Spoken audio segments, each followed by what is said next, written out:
대세 상승장이 오면은 뭘 사도 올라간다 뭐 이런 얘기가 있는데 다 듣기 좋은 말이지 갈론만 가는 그런 시장이 꼭 반등장에서 나오기 때문에 이 부분을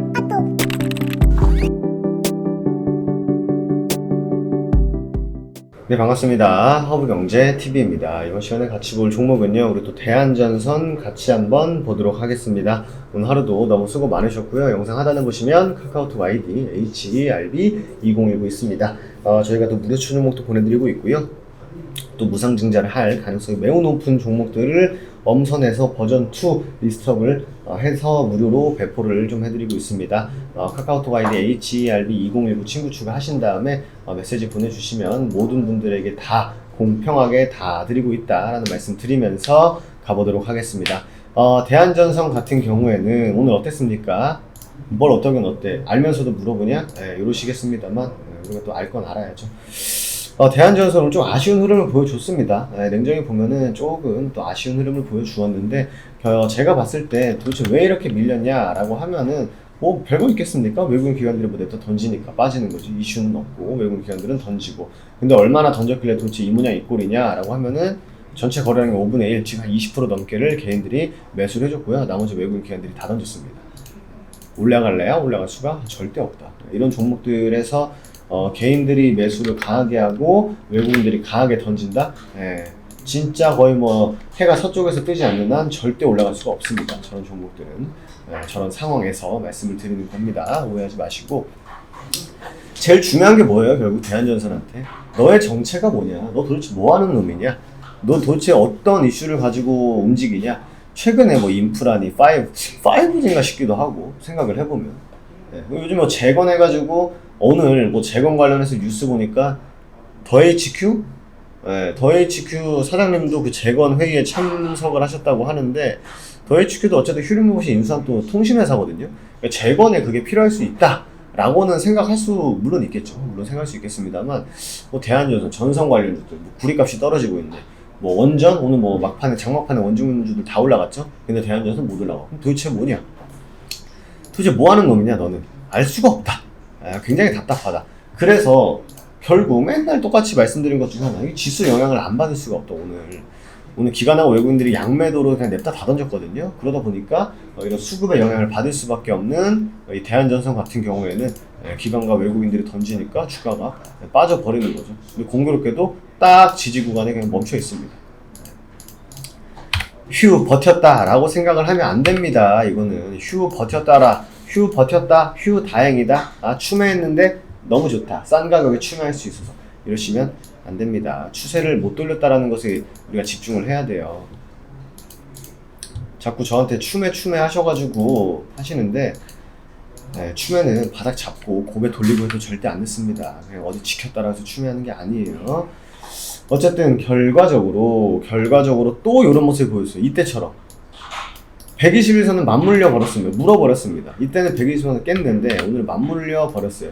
저는 대한전선이라는 종목이 중장기적으로 봤을 때 나쁠 이유가 하나도 없고, 도대체 뭐가 나쁠까 싶은 종목이에요, 사실.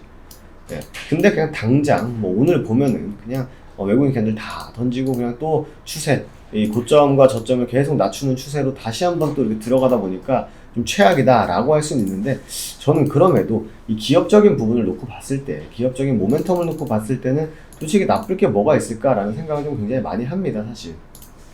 여러분들이 믿으실지 모르겠습니다. 도대체 이게 뭐가 나쁘다는 거야? 이게 나쁠 게 뭐가 있어? 라는 생각을 또 많이 하는데, 사실 시장이 말해주는 게 1차적인 정답이거든요.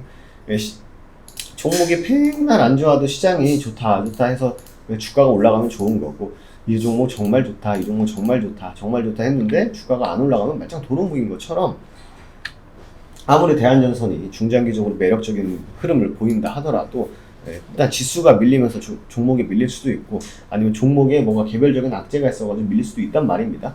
어쨌든 밀리는 거는 시장보다 강하기는 힘들다. 지금 시장보다 강한 것들은 다 공통적인 특징이 있습니다. 뭐가 있다? 다 재료가 있어요. 재료가 있는 애들은 올라가더라고요. 원래 그렇지만 올라가더라고가 아니라 재료가 있어야 올라가죠, 주식 기본적으로. 그죠? 그렇기 때문에 여러분들께서도 지금 우리가 두 가지의 희망과 부정, 긍정과 부정을 볼 수 있는 게, 부정이다라고 하면 말씀드린 추세가 다시 꺾인 부분은 좀 부정적이라고 볼 수 있죠. 단기 추세니까. 근데 긍정적이다라고 볼 수 있는 거는 혹여나 이런 쌍바닥을 만들고 가주면 좋았으련만 3중바닥을 만들어서 신뢰를 더해준다라고 하면 더 튼튼하게 올라갈 수 있습니다. 뭐처럼? HMM처럼. HMM도 이거 막 쌍바닥을 만드니 많이 뭐 했는데 3중바닥으로 지금 올라갔었거든요. 한번. 이때였을 겁니다. 이때인지 하여튼 뭐 어느 구간에서 제가 HMM 속에서 기억이 나는 게 또 막 저점 깨고 막 추세 다 이탈시키고 막 외국인 기관도 엄청 던지고 했는데 결국 받아서 날려줬거든요. 60% 70% 정도. 대한전선도 일단은 좀 그런 흐름을 우리가 기대를 먼저 해야 되지 않을까 생각이 됩니다. 랩지면서 왜 자꾸 지키는 거죠? 네. 그래서 대한전선 역시 지금 굉장히 위태위태한 모습이다. 근데 저는 만약에 내일 시장이 밀리고 또 이번 주에 굉장히 큼직큼직한 이슈들이 많지 않습니까? 개파락하고 반등을 얼마나 세게 주느냐도 굉장히 중요할 것 같고, 장중에 여러분들께서 좀 난 장중에도 좀 종목을 볼 수 있다라고 하시는 분들은요, 전저점 이탈시키거나 1750원, 1700원, 1650원 이런 구간을 탕 이탈시켰는데 프로그램 매수가 확 들어온다 라고 하면은 저점 이탈을 해도 일단 방어해주는 매수가 있구나 라고 판단을 해도 되지만, 그 하락을 프로그램이 만들어 버린다. 매도가 나왔는데 뭐 이것저것 체크를 해보니까 프로그램에서 매도가 나온 거야. 그러면은 그 저점을 깬 게 프로그램이기 때문에 굉장히 조심할 필요가 있고, 좋은 시그널은 사실 아니거든요. 그렇기 때문에 여러분들께서도 많은 뭐 이것저것 생각할 게 많은 종목이긴 합니다만, 그럼에도 불구하고 중장기적으로는 괜찮다. 그 시간이 얼마나 걸릴지 저도 잘 모르겠습니다. 하지만 그럼에도 불구하고 단기간에 어떠한 움직임을 봤을 때는 꼭 어떤 식으로 대응을 해야 된다라는 부분을 꼭 열어두시면 좋을 것 같습니다. 그리고 좋다라고 하는 건 이게 3중바닥이라면 좋다. 하지만 추세를 깬 거는, 단기 추세를 깬 거는 좋지 않다. 그리고 전저점 이탈시킬 때 바로 회복을 해주는지, 어느 정도 회복 시간을 가지고 움직이고 있는지에 대해서 집중을 꼭 해야 되지 않을까라는 말씀을 좀 드리도록 하겠습니다.